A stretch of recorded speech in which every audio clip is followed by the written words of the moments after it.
नमस्कार, Haryana at 9 PM news channel में आप सभी का स्वागत है। आइए आपको कराते हैं खबरों से अपडेट। सोनीपत की 17 गांव की जमीन अधिग्रहण के लिए नोटिफिकेशन हुआ जारी। सोनीपत से पलवल तक special rail orbital rail corridor के लिए जमीन अधिग्रहण का प्रोसेस सोनीपत में सबसे धीमा चला हुआ था। अब यहां पर रेलवे की तरफ से नोटिफिकेशन जारी किया गया है, जो कि 20E के माध्यम से गजट नोटिफिकेशन जारी हुआ है। इस रेल कॉरिडोर के लिए 4 जगह इंटरचेंज पॉइंट निर्धारित किए गए हैं, जिनमें दिल्ली रोहतक मार्ग पर आसोदा में, दिल्ली अंबाला मार्ग पर सोनीपत के हरसाना कला में, दिल्ली रेवाड़ी मार्ग पर, दिल्ली मथुरा रेल मार्ग पर स्टेशन पर गाड़ियों को रोकने की प्लानिंग है। कई गाड़ियों को यहां से सुपरफास्ट दौड़ाने की भी योजना चली हुई है। इसकी कुल लंबाई 121.74 किलोमीटर है। टॉप स्पीड यहां पर 160 किलोमीटर प्रति घंटा रखी जानी है। ट्रक गेज 1676 mm बनाए जाने हैं। इस पूरे प्रोजेक्ट पर अप्रैल 2020 के एस्टीमेट के मुताबिक 4,822 करोड़ रुपए की राशि खर्च की जानी है। करीब 6 किलोमीटर सेक्शन बनाने के लिए आरवी कंपनी को टेंडर दिया जा चुका है। बताया जा रहा है कि उन्होंने काम भी शुरू किया हुआ है। इस ट्रैक की खासियत यह है कि यह ट्रैक केएमपी के साथ साथ दिल्ली की तरफ से घूमेगा। बहादुरगढ़ व मानेसर के पास हाईवे के साथ साथ एलिवेटेड ब्रिज एक तरफ तो चुनौती है, वहीं दूसरी तरफ बनने के बाद आकर्षण का केंद्र भी रहेंगे। हाल ही में Sonipat Palwal orbital rail corridor के लिए सोनीपत के गांव की जमीन अधिग्रहण संबंधित नोटिफिकेशन जारी कर दिया गया है। इससे पहले झज्जर व गुरुग्राम जिले की जमीन अधिग्रहण की नोटिस जारी की गई थी। हालांकि अभी तक मुआवजा राशि झज्जर जिले में नहीं मिली। हाल ही में खरगोदा व सोनीपत में आने वाले 17 गांव की कुल 91.60 हेक्टेयर भूमि का अधिग्रहण किया जाना है, जिसके लिए रेलवे विभाग ने सेक्शन 20E लगाया है। इससे पहले सेक्शन 20A पिछले वर्ष अप्रैल में लगाया गया था, जिस पर 15 आपत्तियां भी आई थी। इन सभी 15 आपत्तियों को रेलवे विभाग व केंद्र सरकार के नियमों के मुताबिक हल कर लिया गया था। अब सेक्शन 20E लगाया गया है, जिसमें खरगोदा व सोनीपत के कुल 17 गांव आते हैं। सबसे अधिक भूमि खरगोदा IMT के साथ लगते गांव पिपली की लगती है। अकेले पिपली गांव की 13.95 हेक्टेयर भूमि का अधिग्रहण किया जाना है, जिसमें पिपली गांव के 136 किसानों की भूमि अधिग्रहण होनी है। गांव की भूमि अधिग्रहण का विवरण इस प्रकार से है। किडोली गांव के 30 किसानों की 3.26 हेक्टेयर भूमि, पाई गांव के 61 किसानों की 6.13 हेक्टेयर भूमि, पलादपुर गांव के 28 किसानों की 1.84 हेक्टेयर भूमि, बरोना गांव के 37 किसानों की 2.88 हेक्टेयर भूमि, गोपालपुर गांव के 92 किसानों की 9.58 हेक्टेयर भूमि, पिपली गांव के 136 किसानों की 13.95 हेक्टेयर भूमि, थानाकला गांव के 72 किसानों की 6.33 हेक्टेयर भूमि, त्रिपुर गांव के 65 किसानों की 7.80 हेक्टेयर भूमि, मंडोरी गांव के 19 किसानों की 2.36 हेक्टेयर भूमि, मंडोरा गांव के 186 किसानों की 15.88 हेक्टेयर भूमि, नाहरा गांव के 29 किसानों की 3.09 हेक्टेयर भूमि, मल्हा माजरा गांव के 60 किसानों की 7.78 हेक्टेयर भूमि, छथेरा गांव के 57 किसानों की 5.68 हेक्टेयर भूमि, जगदीशपुर गांव के 45 किसानों की 0.78 हेक्टेयर भूमि, नसीरपुर बांगर गांव के 2 किसानों की 0.10 हेक्टेयर भूमि, हरसाना खुर्द 14 किसानों की 0.27 हेक्टेयर भूमि, हरसाना कला गांव के 51 किसानों की 4.1 हेक्टेयर सहित कुल 91.59 हेक्टेयर भूमि अधिग्रहण के लिए रेलवे विभाग ने नोटिफिकेशन जारी किया है।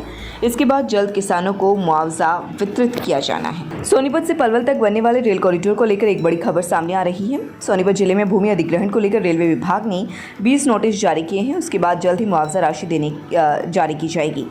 15 किसानों ने पहले आपत्तियां दर्ज कराई थी। उन आपत्तियों का भी सोल्यूशन कर लिया गया है। किसी भी प्रोजेक्ट के लिए सबसे लंबा समय भूमि अधिग्रहण का होता है और यह भूमि अधिग्रहण रेलवे विभाग ने कर लिया है। रेल मंत्रालय व हरियाणा रेल डेवलपमेंट द्वारा साझा ट्रैक बनाया जा रहा है। अब इस रेल लाइन पर तेजी से काम शुरू होगा। किलोमीटर के हिसाब से टेंडर जारी किए जाएंगे। करीब 50 कंपनियां इस रेल लाइन को बनाने का काम करेंगी। रेल परियोजना अधिकारी एवं डायरेक्टर नरेंद्र डी चुंबर का कहना है कि प्रोजेक्ट पर कार्य चल रहा है। कई जिलों में भूमि अधिग्रहण प्रोसेस में है। प्रोजेक्ट से जुड़े सभी पहलुओं पर कार्यवाही की जा रही है। रेल ब्रिज डिजाइन भी तैयार किए जा रहे हैं। 27 मार्च शर्मा पिपली गाँव की पैरा ओलंपिक खिलाड़ी कविता रानी ने उदयपुर में आयोजित 21वीं राष्ट्रीय पैरा तैराकी प्रतियोगिता में कांस्य पदक जीतकर प्रदेश व अपने गाँव का नाम रोशन किया है। खिलाड़ी कविता रानी ने बताया कि राजस्थान के उदयपुर में 21वीं राष्ट्रीय पैरा स्विमिंग प्रतियोगिता का आयोजन para Olympic committee of India के तहत नारायण सेवा संस्थान उदयपुर द्वारा किया गया था। प्रतियोगिता 25 से 27 मार्च के बीच आयोजित की गई थी। उन्होंने बताया कि इस प्रतियोगिता का उद्घाटन पैरा ओलंपिक गोल्ड मेडलिस्ट खिलाड़ी देवेंद्र झाझरिया व कृष्णा नागर द्वारा किया गया। प्रतियोगिता में 24 प्रदेशों में से 400 पुरुष एवं महिला खिलाड़ियों ने भाग लिया।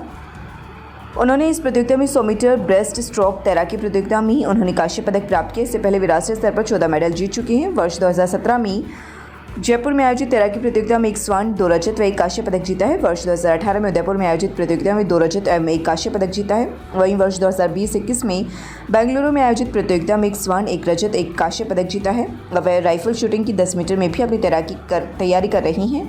उनका कहना है कि राष्ट्रीय व अंतर्राष्ट्रीय स्तर पर राइफल शूटिंग में वह भी उपलब्धि हासिल करेंगी, लेकिन उनके पास खेल उपकरण उपलब्ध न होने के कारण उन्हें काफ़ी परेशानी आ रही है। उपायुक्त ललित सिवाच ने बताया कि प्रदेश में जाति प्रमाण पत्र को परिवार पहचान पत्र से जोड़ा जाएगा, जिसके लिए सरकार की ओर से गाइडलाइन जारी कर दी गई है। सरकार की ओर से जारी की गई गाइडलाइन को जन सेवा के प्रति उठाया गया अहम कदम बताया। उपायुक्त ललित सिवाच ने जानकारी देते हुए बताया कि अब तहसीलदार की बजाय अतिरिक्त उपायुक्त एवं नागरिक संसाधन सूचना अधिकारी की ओर से प्रमाण पत्र जारी किए जाएंगे। उन्होंने बताया कि आम लोगों को अब अनुसूचित जाति, वंचित, अनुसूचित जाति, पिछड़ा वर्ग, अन्य पिछड़ा वर्ग, टपरीवास, विमुक्त जाति और घुमंतु जनजाति से संबंधित प्रमाण पत्र प्राप्त करने के लिए नंबरदार, पटवारी और ना ही तहसील में चक्कर काटने पड़ेंगे।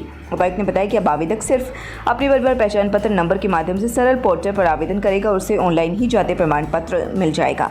उन्होंने स्पष्ट किया कि पिछड़ा वर्ग की जाति प्रमाण पत्र बनाते समय आय भी देखी जाएगी। आय वही मान्य होगी जो परिवार पहचान पत्र में दर्ज होगी। आय इसलिए देखी जाएगी कि यदि कोई क्रीमी लेयर में आता है तो उसका प्रमाण पत्र प्रत्येक वर्ष 31 मार्च तक मान्य होगा।